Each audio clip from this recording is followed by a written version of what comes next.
俄军在俄乌战场中的表现呢，能和1991年海湾战争时的美军相比吗？这是昨天大兵听到的一个非常刁钻的问题。而之所以问题刁钻是因为这两场战争都有着一个最大的相同之处，都是大国打小国，但两者呢有很大的区别。在海湾战争，美国是仅用42天就吊打了伊拉克，而如今的俄乌战争已经进行了大半年，却还一直僵持不断。那么这是不是意味着俄军的真实战力甚至还不如30年前的美军呢？然而事情根本没有想象的这么简单，因为俄乌战争和海湾战争它们有着相似之处，但却有着更大的差异点。首先，俄军与30年前的美军，第一个差异就是信息化作战的能力。1991年的海湾战争，美军用前所未见的电子信息化作战方式，教会了全世界现代战争的打法。这场战争呢，在世界军事史上是极其震撼的。在1991年海湾战争期间，美国仅用了42天的时间就横扫了当时号称世界第3的伊拉克。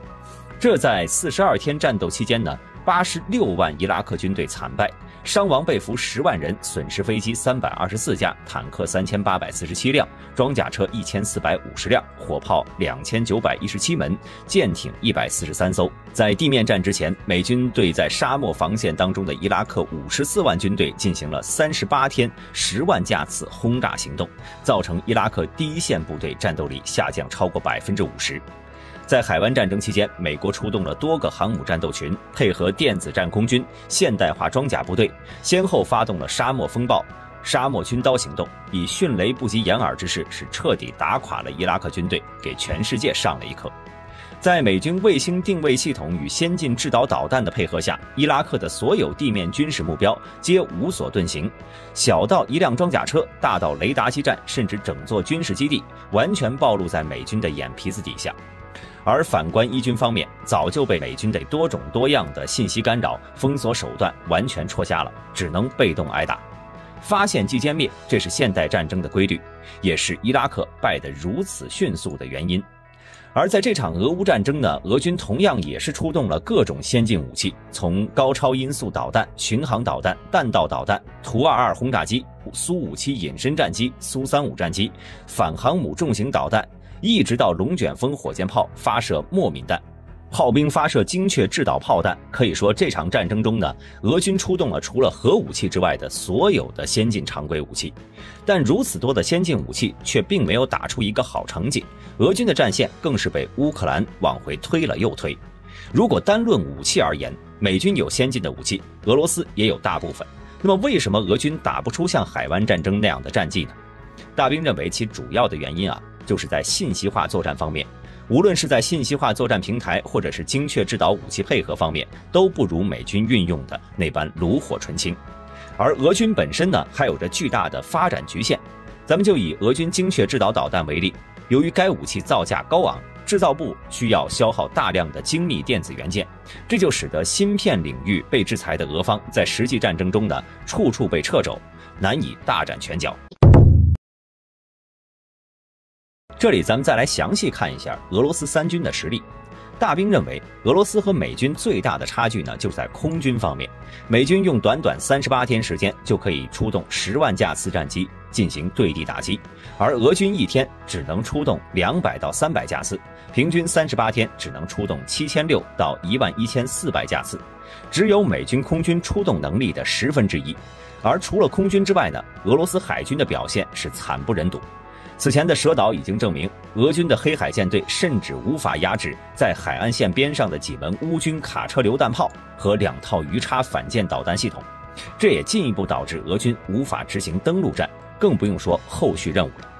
因此，相比海湾战争期间呢，俄军在空军和海军方面还是相距美军很远的。而俄军最大的优势陆军也有着严格的限制条件，那就是后勤。因为处于阵地后方，俄军在顿涅茨克、卢甘斯克等地区的后勤保障相当不错，各军的武器弹药、作战人员都能得到及时补充。可是，一旦出了顿巴斯地区，俄军运输能力便会大打折扣。路程如果超过60公里，那么俄军的运输效率不但会大幅度降低，辎重部队还会时刻遭受乌军打击的威胁。而在地方防空反装甲系统的威胁下，俄军呢只能出动大规模后勤卡车来保证前线物资补给，否则俄军持续战斗力根本无法保障。而与之相比的美军在海湾战争中的后勤力量可谓是大手笔。美军出动了391架运输机来保障后勤运输，让前线部队能够持续对伊拉克军队展开狂轰滥炸，形成全面压制效果，打得伊军压根没有反攻可能。其实相较于美国和伊拉克那万里之遥，乌克兰呢已经是一个非常适合俄罗斯的战场了。但是即便如此，俄陆军的表现也不尽如人意。正如美国陆军军官亚历克斯·维尔西宁中校所言，俄罗斯军队是一支牙齿锋利但腿脚短小的军队。由于缺乏必要的军用卡车设备，它严重依赖铁路维持补给，距离铁路补给站越远，其战斗力削弱越严重。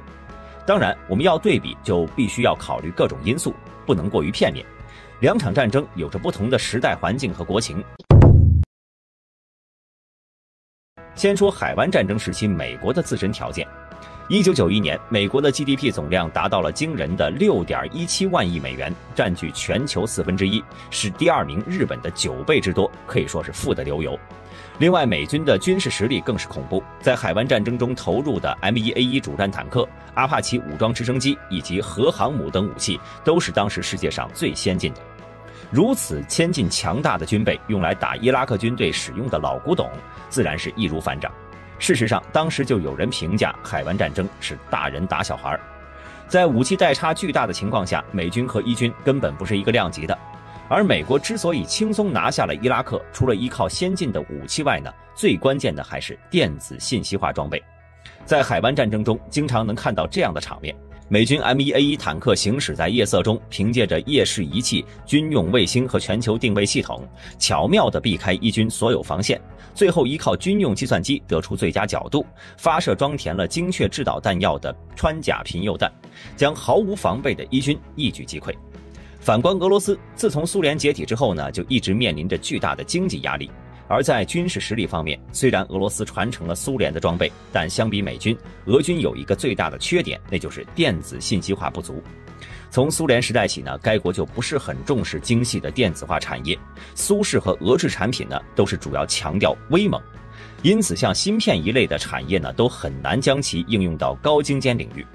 当然，俄方肯定也明白这一缺陷，这几年呢，也在往电子化方向发展。但显然普京是高估了自己的发展速度，在俄军自身还未发展完全的情况下，就急匆匆地开始了这场俄乌战争。然而很快，芯片、资金等因素上短板的暴露，让俄军无法像美军一样财大气粗，可以毫无顾忌地进行大规模的精确打击，彻底瘫痪目标境内侦察、防空等一系列系统，戳瞎对方双眼。这就导致，即使战争已经持续了相当长的一段时间，乌军的信息获取渠道仍未被完全隔绝，没有陷入绝对劣势，依然能够根据俄军的行动来做出反制。俄军战机被数次击落，就是因为这点原因，缺少精确制导弹药，让俄战机只能执行近地打击，这使其被乌方防空系统击落的概率很大。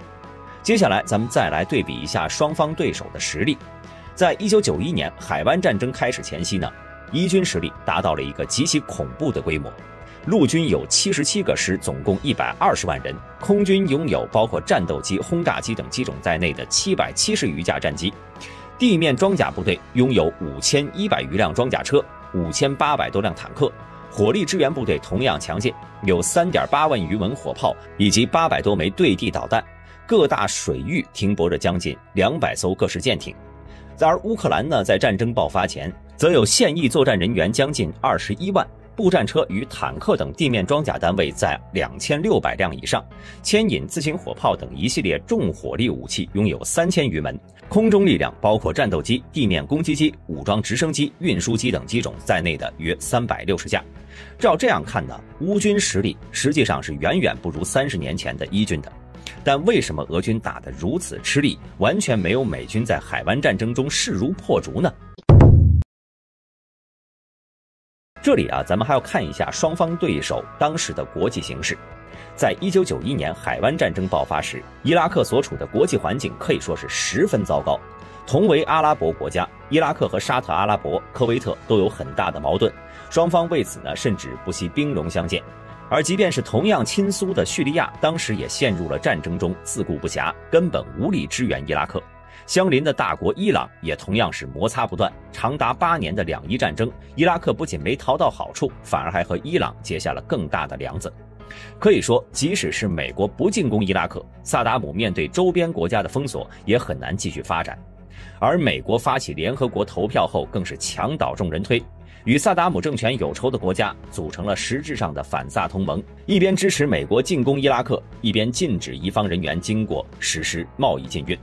而乌克兰呢，则恰好和伊拉克相反。首先，乌克兰没有遭遇全面封锁，陆地上与波兰、欧洲国家接壤，海上有黑海可以通行，空中也畅通无阻。乌克兰可以从富庶的西欧源源不断地得到物资。其次呢，乌克兰还受到以美国为首的北约的支持。从战争爆发后，美国和欧盟就在不断地向其提供军事援助。欧盟的第一起援助就高达5亿欧元，其中4.5亿用来购买武器。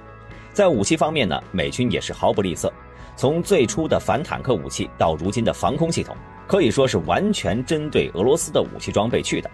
而乌克兰之所以能和伊拉克有着这么大差距的原因呢，大兵用一句话来形容：得道者多助，失道者寡助。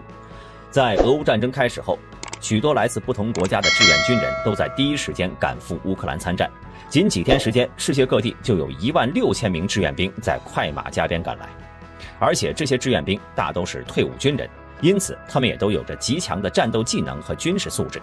无论是百步穿杨的狙击手，还是防空导弹、反坦克导弹操作手，甚至是坦克驾驶员、炮手等，应有尽有。在乌克兰本国武装力量不断被消灭的情况下，这些外国志愿兵的到来，在很大程度上是弥补了乌克兰军事的损失。也正是在众多国家的帮助下，乌克兰才能从最初的全境打击中恢复过来，并逐渐打退俄军，收复被占领的土地。好了，本期视频到这里就结束了。大家对于这次的美俄对比还有什么要补充的吗？欢迎在下方的评论区留言。喜欢本频道的朋友，请点击下方的订阅按钮。我们下期再见。